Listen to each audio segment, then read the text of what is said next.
Now start.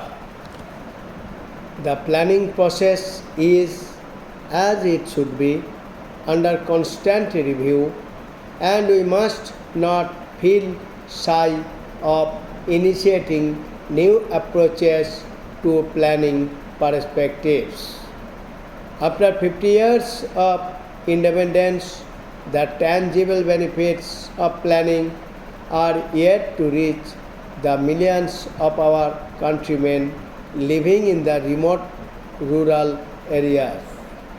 The quality of life presently available to the economically weaker and vulnerable sections of our society, among whom are the scheduled castes and scheduled tribes, needs to be improved without delay. The end result of planning should be monitored and evaluated so as to ensure that there is a noticeable shift in emphasis from the urban to the rural areas and from the better off sections of society to those unfortunate brethren who constitute a silent majority. Only then can we take pride that our planning effort has been realistic and worthwhile.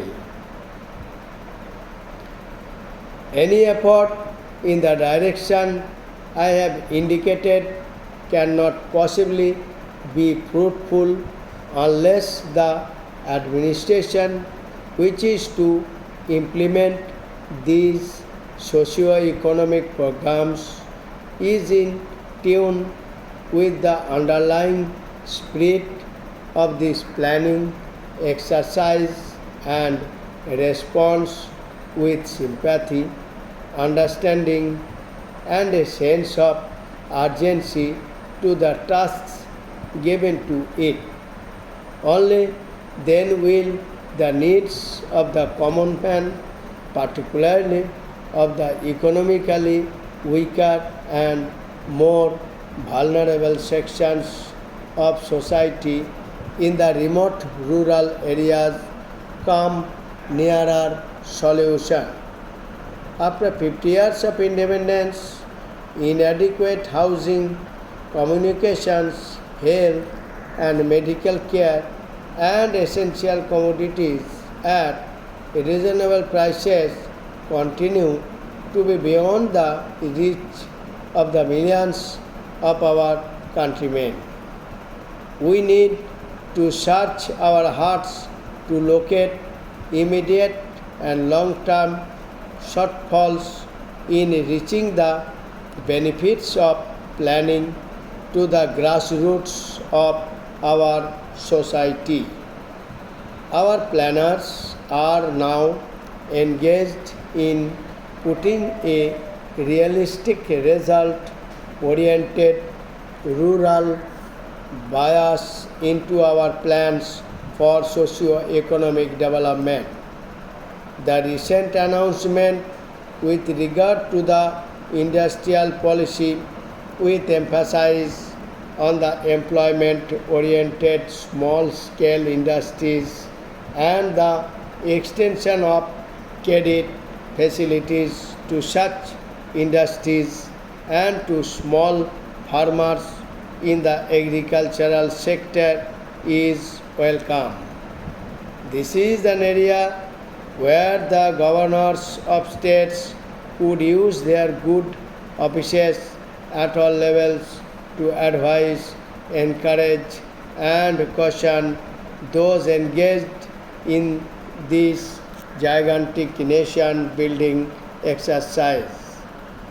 Our youth are the trustees of posterity and the institutions where we seek to impart to them the values of life and our cultural heritage apart from fitting them out for more mundane duties and responsibilities in late life.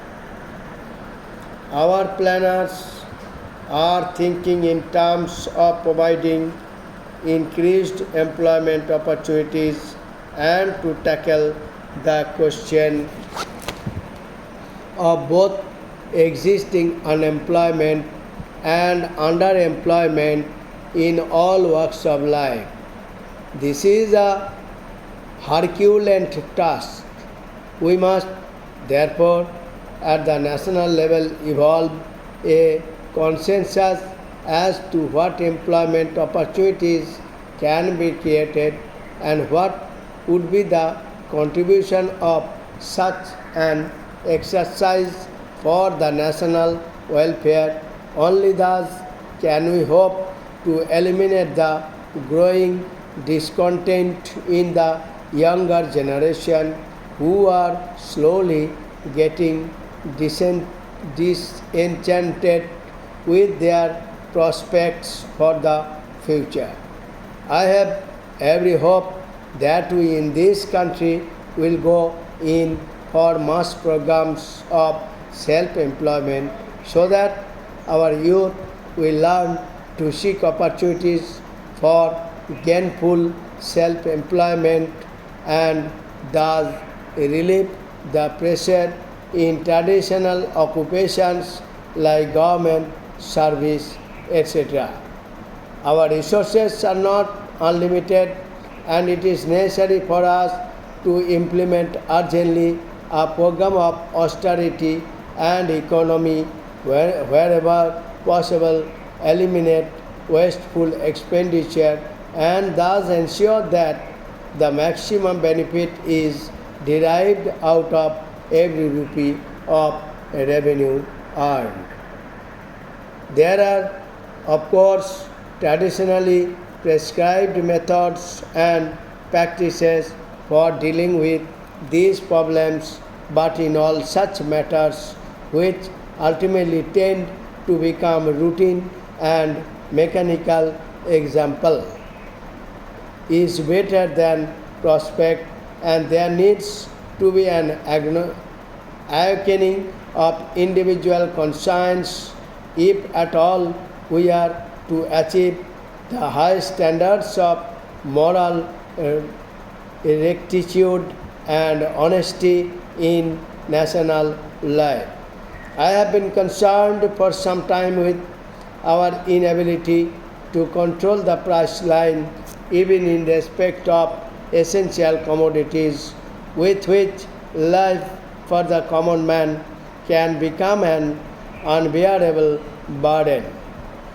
Apart from punitive action, it is necessary to enlist the goodwill and cooperation of all sections of society and all those engaged in the production and distribution process to ensure that there is not only the fear of law but also moral restraint which places an obligation on all those of us who can help to reduce the scarcity of essential commodities and control their prices.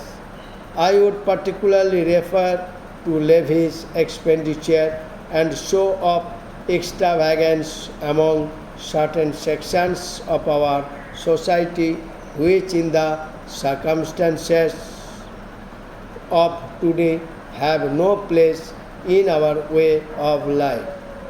The family planning program has unfortunately in the recent past acquired a poor reputation not because the program is in itself objectionable, but because some of the methods adopted to force the pace have been unethical. Our population growth is, to say the least, alarming, and try as we may, our resources cannot match this increasing pressure of population unless we consciously recognize individually and severely the need to restrict our population growth which will destroy us. Stop. Progressive Shorthand, September 2021, page 310 to 311, exercise 15.